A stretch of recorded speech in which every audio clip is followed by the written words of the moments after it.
रांची में कोरोना का कहर जारी, 24 घंटे में 110 की मौत, कुल मामले हुए 5152।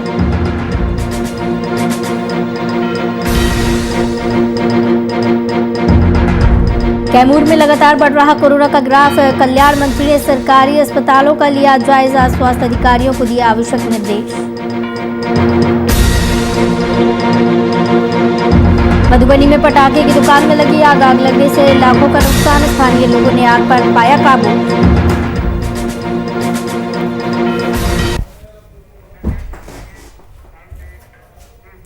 नमस्कार, वीआईपी न्यूज में आपका स्वागत है। आपके साथ मैं हूं आस्था श्रीवास्तव। बिहार में कोरोना के बढ़ते आंकड़ों को देखते हुए मुख्यमंत्री नीतीश कुमार ने ट्वीट कर बिहार वासियों से जागरूक रहने की अपील की है। सीएम ने ट्वीट में लिखा है, कोरोना के कारण हम लोग मानवता पर आए अब तक के सबसे गंभीर संकट का सामना कर रही है। इससे उबरने के लिए सरकार पूरी प्रतिबद्धता के साथ जरूरी उपाय कर रही है। इस जंग में आप सभी का सहयोग जरूरी है। कृपया जागरूक और सतर्क रहें, सकारात्मक सोच रखें, डॉक्टरों की सलाह और गाइडलाइन का जरूर पालन करें। इसके साथ ही उन्होंने कहा कि कोरोना से उत्पन्न विकट समय में स्वास्थ्य कर्मी जिस प्रतिबद्धता के साथ सेवा देकर लोगों की जान बचा रही हैं, इसके लिए वे अभिवादन के पात्र हैं। ये जरूरी है कि हम सब विपरीत परिस्थितियों में धैर्य बनाए रखें और डॉक्टरों व स्वास्थ्य कर्मियों को वह सम्मान प्रदान करें जिसके वे हकदार हैं।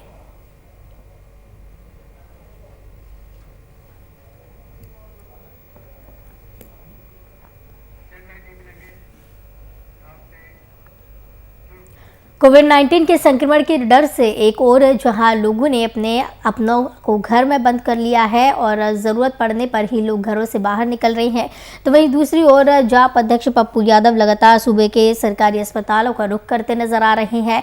एक बार फिर पप्पू यादव पटना के पीएमसीएच अस्पताल पहुंचकर भर्ती कोरोना मरीजों का हालचाल जाना और उनके परिजनों से समस्याओं को जाना। कि पीएमसीएच को ऑटोनोमस बॉडी बनाओ, कंप्लीट ऑटोनोमस करो आईजीएमएस और एम्स की तरह। एनएमसीएच तो किसी को ज्यादा ही नहीं चाहिए। मैंने कहा वो मौत का कुआं है और वहां पर जल्लाद लोग बैठे हैं मारने के लिए पहले से, और सरकार ने तो शमशान को सजा दिया है दुल्हन की तरह। आप जाइए, अब तो कल से ये बात हो गई, लाइन लगने की जरूरत नहीं है, पहले से ही तैयार है, पहले से तैयार है। आप जाइए, अपने बाप को अपने बेटे को वहां जाकर के मार दी, जला दी। इससे ज्यादा मैं नहीं कह सकता हूँ।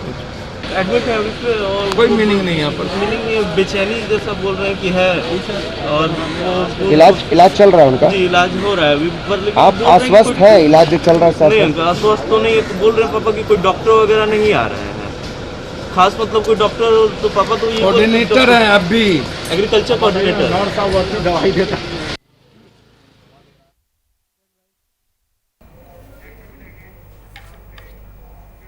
मुजफ्फरपुर जिले में कोविड-19 के पीड़ित मरीजों के लिए एक अच्छी खबर है। बिहार सरकार ने नगर विकास और आवास विभाग के ही पूर्व मंत्री सुरेश शर्मा ने एक बड़ी पहल करते हुए तुर्की स्थित अपने मेडिकल कॉलेज में 90 बेड के आईसीयू के कोविड केयर वार्ड के लिए दिया है। इसको लेकर के जिला प्रशासन की तरफ से इसके लिए मंजूरी मिल गई है। बता दें कि जिले में मेडिकल कॉलेज के बाद आधा दर्जन से अधिक की संख्या में कोविड अस्पताल के द्वारा 9 बेड का बोर्ड तक लगाया गया है, जिसको देखते हुए पूर्व मंत्री ने पहल की है। इससे अब मरीज को बेहतर इलाज मुहैया हो पाएगा। विश्वव्यापी और मुजफ्फरपुर में बहुत ही दुखद स्थिति में हम लोगों को पहुंचा दिया है। हमने इस दुखद स्थिति में अपने भाइयों और मुजफ्फरपुर के वासियों के लिए उसमें 90 बेड का हमने कोरोना केयर के लिए सुरक्षित किया है, और वह 1-2 दिन के अंदर उसमें कोरोना पेशेंट का, अन्य पेशेंट का तो हॉस्पिटल चल ही रहा है, कोरोना पेशेंट के लिए विशेष व्यवस्था की गई है, जिसके अलग से मार्ग बनाया गया है, जिसमें हर तरह की उनकी सुविधा दी जाएगी, ताकि मुजफ्फरपुर और इसके इर्द गिर्द के लोगों को इस महामारी से बचाया जा सके।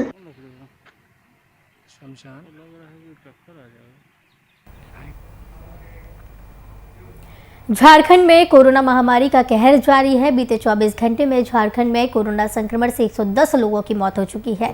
साथ ही झारखंड में पॉजिटिव मामलों की संख्या बढ़कर 5152 पहुंच गई है, जबकि राजधानी रांची में कोरोना संक्रमण से 60 लोगों की मौत हो चुकी है। रांची में 1609 नए केस मिले।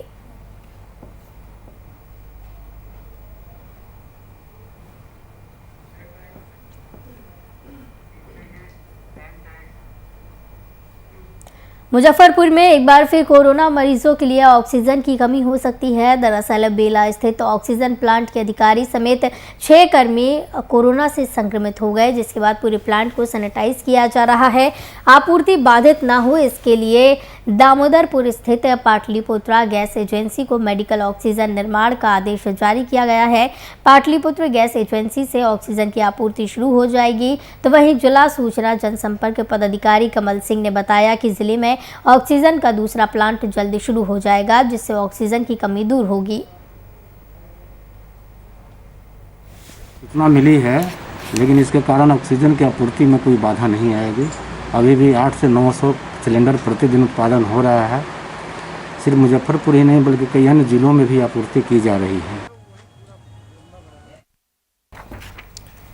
तो आपको बता दें कि ऑक्सीजन प्लांट के 6 कर्मी पॉजिटिव पाए गए हैं। मुजफ्फरपुर में कोरोना मरीजों के लिए एक बार फिर से ऑक्सीजन की कमी होने की संभावना जताई जा रही है। ऑक्सीजन प्लांट के अधिकारी समेत 6 कर्मी कोरोना संक्रमित हुए हैं। इसके बाद प्लांट को सैनिटाइज किया जा रहा है। आपूर्ति बाधित ना हो इसलिए पाटलिपुत्रा गैस एजेंसी को मेडिकल ऑक्सीजन निर्माण के आदेश जारी कर दिए गए हैं। गैस एजेंसी से ऑक्सीजन की आपूर्ति अब शुरू हो जाएगी। तो जिला सूचना जनसंपर्क पदाधिकारी कमल सिंह ने बताया है कि जिले में ऑक्सीजन का दूसरा प्लांट भी जल्द शुरू हो जाएगा।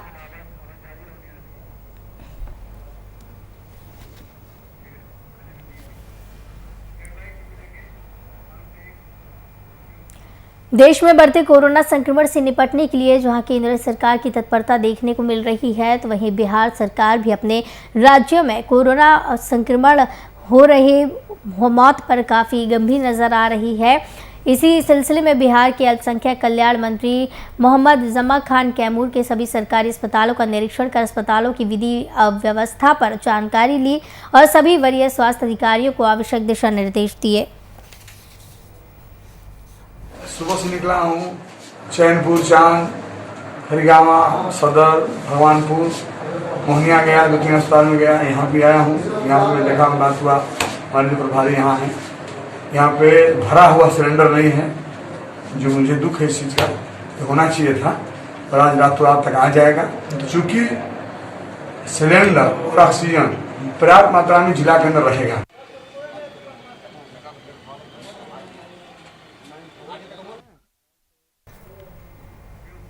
मधुबनी में बढ़ते कोरोना संक्रमण को देखते हुए प्रशासन द्वारा 3 शिफ्टों में बाजारों में दुकानें खोलने के आदेश जारी किए गए हैं। इसी को लेकर सदर एसडीओ अभिषेक रंजन ने गिलेशन बाजार का जायजा लिया और कोरोना नियमों का सख्ती से पालन करने के निर्देश दिए हैं। साथ ही उन्होंने कोरोना काल में एक दूसरे की मदद करने की भी अपील की है।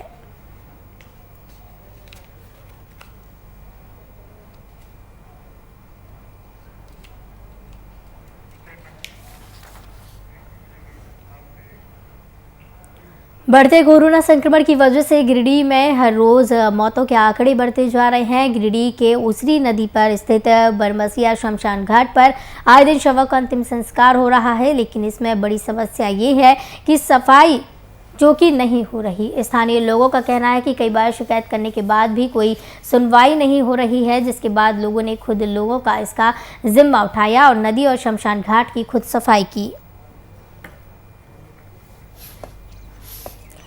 तो आपको बता दें कि शमशान घाट पर लगातार गंदगी बढ़ती जा रही है। इसके चलते परेशानियां लोगों को हो रही हैं और लोगों ने ही अब इसका पूरा बीड़ा उठाया है। खुद ही लोग इसकी सफाई करते हुए नज़र आ रहे हैं। बढ़ते संक्रमण की वजह से लगातार मौतों का आंकड़ा जिस तरीके से बढ़ रहा है, शमशान घाट पर गंदगी का आलम देखने को मिल रहा है। शवों का अंतिम संस्कार यहाँ पर शमशान घाट पर आए दिन किया जा रहा है। बड़ी समस्या यहाँ पर सफाई की अब खड़ी हो रही है।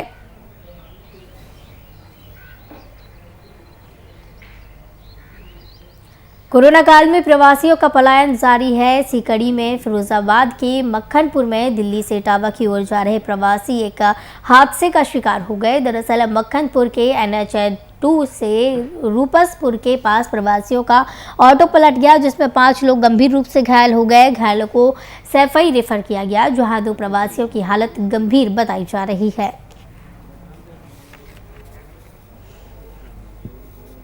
तो आपको बता दें कि लगातार प्रवासियों का पलायन जारी है। मक्खनपुर में दिल्ली से इटावा की ओर जा रहे प्रवासी एक हादसे का शिकार हो गए। इस दौरान रूपसपुर के पास प्रवासियों का ऑटो पलट गया है और 5 लोग गंभीर रूप से इस दौरान घायल हुए, जिन्हें सैफई रेफर किया गया है, जहां 2 प्रवासियों की हालत गंभीर बताई जा रही है। जिस तरीके से लगातार कोरोना के आंकड़े बढ़ते जा रहे हैं, प्रवासियों का पलायन भी लगातार चल रहा है।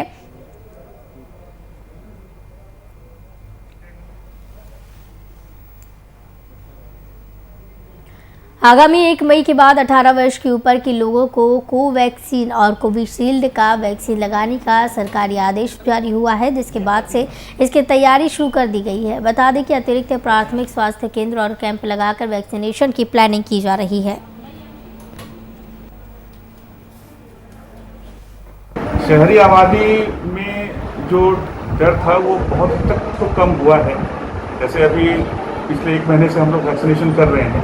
ये बात सच है कि पहले लोग डर रहे थे, लेकिन हमारे पास आशा है और बहुत सारे ऐसे भी वॉलंटियर्स हैं जो समाज में जाके जागरूकता फैला रहे हैं, लोगों को वैक्सीन लेने के लिए प्रोत्साहित कर रहे हैं। जो लोग वैक्सीन ले रहे हैं उसका फीडबैक आ रहा है, वो कितना पॉजिटिव है?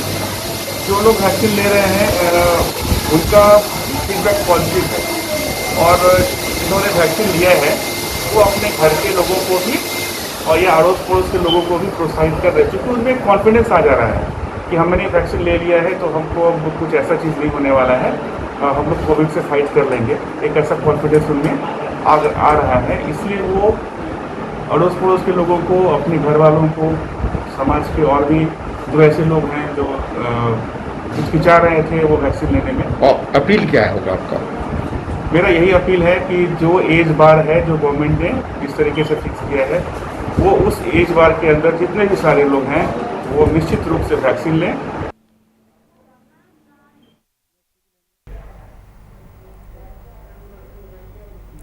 यूपी के हमीरपुर जिले में तीसरे चरण का चुनाव 26 अप्रैल को होने हैं, जिसके लिए जिले भर में वाहनों को अधिग्रहित किया गया।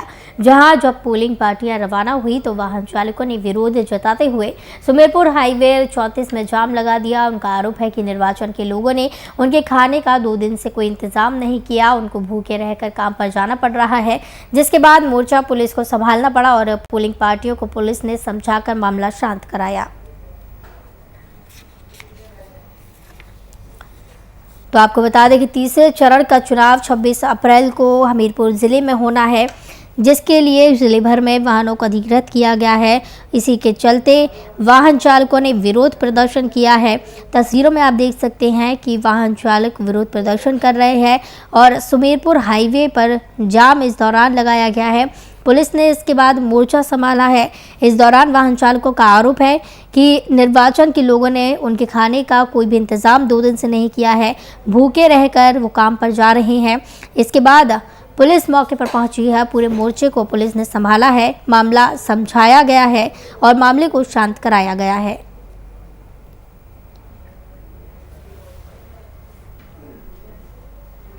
कोरोना के बढ़ते संक्रमण को देखते हुए राज्य सरकार की ओर से स्वास्थ्य सुरक्षा सप्ताह यानी मिनी लॉकडाउन लगाया गया है।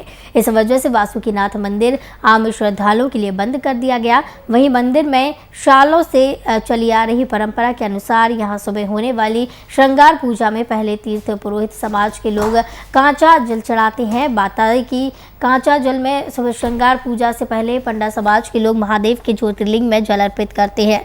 इसके बाद ही पूजा शुरू की जाती है। वहीं कोरोना के चलते अभी इस पर पूर्ण रूप से रोक लगा दी गई है। इस कारण पंडा समाज के लोगों में काफी नाराजगी देखने को मिल रही है।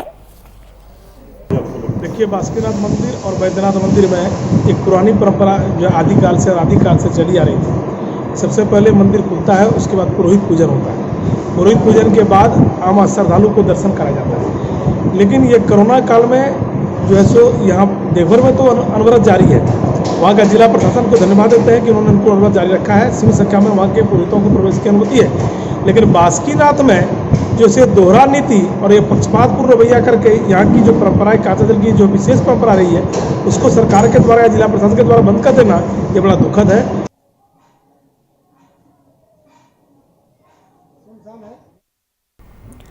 शाहजहांपुर में अपराध कम होने का नाम नहीं ले रहा है। शाहजहांपुर में भाजपा प्रत्याशी रवीशपाल सिंह कुशवाहा पर दबंगों ने जानलेवा हमला किया, जिसमें वो गंभीर रूप से घायल हो गए। बताया जा रहा है कि वो समर्थकों के साथ वोट मांगने गांव पहुंचे थे। फिलहाल इस मामले की पुलिस छानबीन कर रही है। मांगने के लिए गया था, मैं साथ में ही था इनके। जब वहाँ पे उधर गया तो ये 3-4 लोग बैठे थे, तो भैया ने कहा चलो यहाँ पे चलें। हम स्टिकर चिपकाने लगे, तब तक वहाँ पे देखा कि वो लोग चिपट पड़े इन पे, गले बांध पकड़ा, इनको गिरा लिया। तो 3-4 लोग मारने लगे और 6-7 लोग थे, उन्होंने हम लोगों को घेर लिया और तमंचा रख दिया कि जो आगे बढ़ा उसको गोली मार देंगे। उनका एक लोगों का नाम है जहार सिंह और लल्ला सिंह और शैतान सिंह, 3 लोग ये थे और उनके अगल बगल के थे 3-4 लोग, लगभग 10-12 लोग थे। चलो घूम जाए तुम खींचो। कैमूर जिले के रामगढ़ थाना परिसर में 438 लीटर शराब का नष्ट किया गया है। आपको बता दें कि बिहार में पूर्ण रूप से शराबबंदी के बाद भी शराब तस्करों द्वारा रोजाना शराब की खेप को पुलिस पकड़ने में कामयाब हो रही है। तो वहीं कैमूर जिलाधिकारी के निर्देश पर रामगढ़ थाना परिसर में उत्पाद विभाग के कैमूर अवर निरीक्षक नीतीश कुमार और थानाध्यक्ष कुमार ऋषिराज की मौजूदगी में उत्पाद अधिनियम के तहत 438 लीटर शराब को नष्ट किया गया। नए नियम के अनुसार जिलाधिकारी के आदेश पर लगभग 438 लीटर शराब नष्टीकरण किया गया, जो रामगढ़ में 3 मामलों में पकड़ाया गया। किसके नेतृत्व में, किसकी नेतृत्व में? इसमें एक्साइज से अधिकारी आते हैं कैमूर से, और सारा चीज़ कैलकुलेशन वगैरह करने के बाद उन्हीं के नेतृत्व में और थाना की उपस्थिति में नष्टीकरण। सर कितने लीटर है सर? लगभग 438 लीटर का। आपको बता दें, कैमूर में पुलिस को एक बड़ी कामयाबी हाथ लगी है। लगातार जिस तरीके से अपराधियों के हौसले बुलंद यहाँ दिखाई दे रहे थे, इसी बीच में पुलिस ने एक कार से भारी मात्रा में शराब बरामद की है और इस दौरान शिकंजा पुलिस कसती हुई नजर आ रही है। मौके से शराब तस्कर को भी गिरफ्तार किया गया है। फिलहाल पुलिस इस पूरे मामले की जांच कर रही है और कार्रवाई कर रही है। 438 लीटर शराब को इस दौरान नष्ट किया गया है। बिहार में पूर्ण रूप से शराबबंदी के बावजूद भी शराब तस्करों द्वारा रोजाना शराब की खेप को पुलिस पकड़ने में कामयाब हो रही है। शराब तस्करों पर पुलिस ने कार्रवाई की है। कैमूर जिलाधिकारी के निर्देश पर रामगढ़ थाना परिसर में उत्पाद विभाग के कैमूर अवर निरीक्षक नीतीश कुमार और थानाध्यक्ष कुमार ऋषिराज की मौजूदगी में उत्पाद अधिनियम के तहत 438 लीटर शराब को नष्ट किया गया।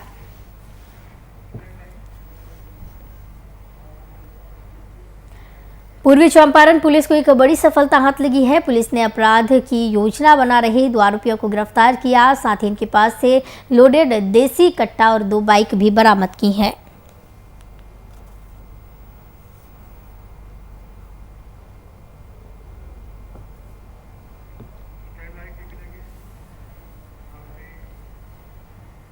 कैमूर पुलिस को एक बड़ी सफलता हाथ लगी है, जहां पुलिस ने एक लग्जरी कार से भारी मात्रा में शराब बरामद की है। साथ ही एक तस्कर को भी गिरफ्तार किया। बता दें कि कैमूर की दुर्गावती पुलिस ने गुप्त सूचना के आधार पर ककरेथ चेक पोस्ट के पास एक छापेमारी की, जिसमें लग्जरी कार में ले जाई जा रही भारी मात्रा में शराब बरामद की गई। फिलहाल पुलिस आगे की कार्रवाई कर रही है। के तहत थानाध्यक्ष ने गुप्त सूचना के आधार पर जब पीछा कर रहे थे कि होंडा सीटा एक गाड़ी थी, तो उसमें 3 आदमी थे। 3 आदमी में 2 आदमी भाग गए, लेकिन एक आदमी के साथ गिरफ्तारी हुई। इस पर करीब 190 लीटर के आसपास से शराब की बोतल है।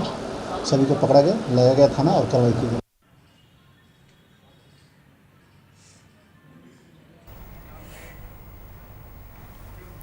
सरायकेला जिला के चौका थाने की पुलिस ने बीते 4 मार्च को 2 अवैध लौह अयस्क के लदा हुआ ट्रक को जब्त किया था और 2 ट्रक मालिकों को जेल भेजा था।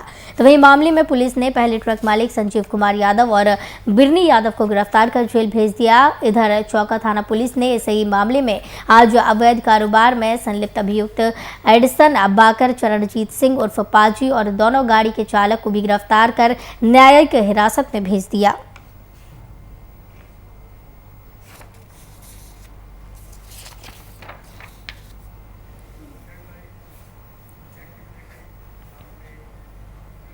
गोंडा में अपराध कम होने का नाम नहीं ले रहा है, तो वहीं ताज़ा मामला सद्भावना चौकी के पास का है, जहां एक अज्ञात युवक का शव मिला, जिससे इलाके में सनसनी फैल गई। तो वहीं स्थानीय लोगों ने मामले की सूचना पुलिस को दी है। मौके पर पहुंची पुलिस मामले की जांच पड़ताल में जुट गई है।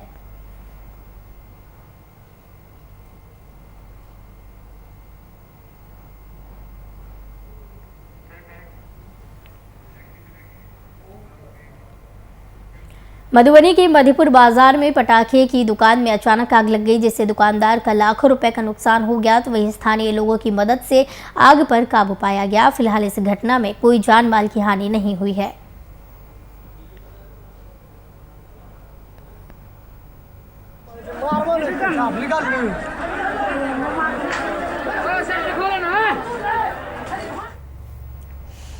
आपको बता दें कि अचानक पटाखे की दुकान में आग लगने का मामला सामने आया है। मधुबनी से इस दौरान लाखों रुपए का नुकसान हुआ है। स्थानीय लोगों की मदद से आग पर काबू पाया गया है। कोई भी जान माल की हानि नहीं बताई जा रही है, लेकिन लाखों का सामान इस दौरान जलकर राख हो गया है।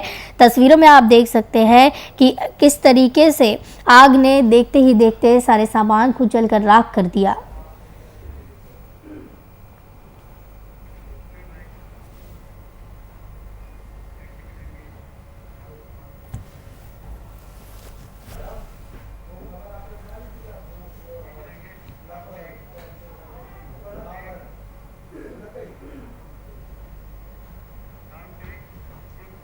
बेगूसराय में खाना बनाने के दौरान अचानक आग लगने से हजारों रुपए का सामान जलकर खाक हो गया। मामला बेगूसराय के चेरिया बरियापुर थाना क्षेत्र का है। वहीं ग्रामीणों की कड़ी मशक्कत के बाद आग पर काबू पाया जा सका। खबरों की माने तो फायर ब्रिगेड को भी आग लगने की सूचना दी गई है, मगर फायर ब्रिगेड पहुंचने से पहले ही आग पर काबू पाया जा चुका था। खाना बनाने के क्रम में हो सकता है कि लकड़ी का चिंगारी उड़ गया होगा, जिसके कारण फूस का घर था, सामान उमान लगभग जल गया। बर्तन बासन था, कपड़ा लत्ता था और अनाज जितना भी था खाने पीने वाला वो सब लगभग जल गया। कितना का नुकसान हुआ? लगभग रखिए ना 35-40 हज़ार से कम का तो नुकसान नहीं हुआ होगा। और ये चूँकि बीपीएल परिवार है और काफ़ी गरीब गुरबा है, इसको सरकारी स्तर से मुआवजा मिलना चाहिए।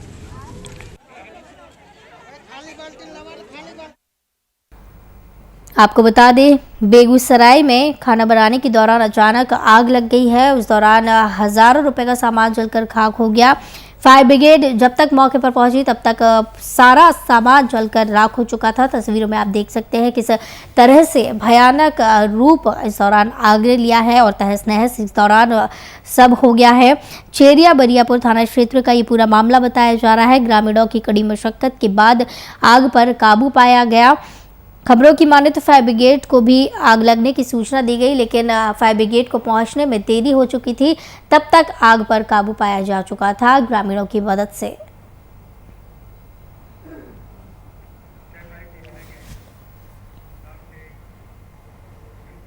बिहार में आए दिन आपराधिक मामले सामने आते रहते हैं। कभी डकैती तो कभी हत्या तो कभी अपहरण के मामले से आए दिन बिहार में सुनने को मिलते हैं। ताज़ा मामला बगहा के नदी थाना क्षेत्र का है, जहां गौतम बुद्ध से एक युवक के अपहरण कर लिया गया, जिसके बाद युवक की पत्नी ने अपने पति का अपहरण का मामला नदी थाने में दर्ज कराया। साथ ही मामले में 5 लोगों पर FIR भी दर्ज कराई।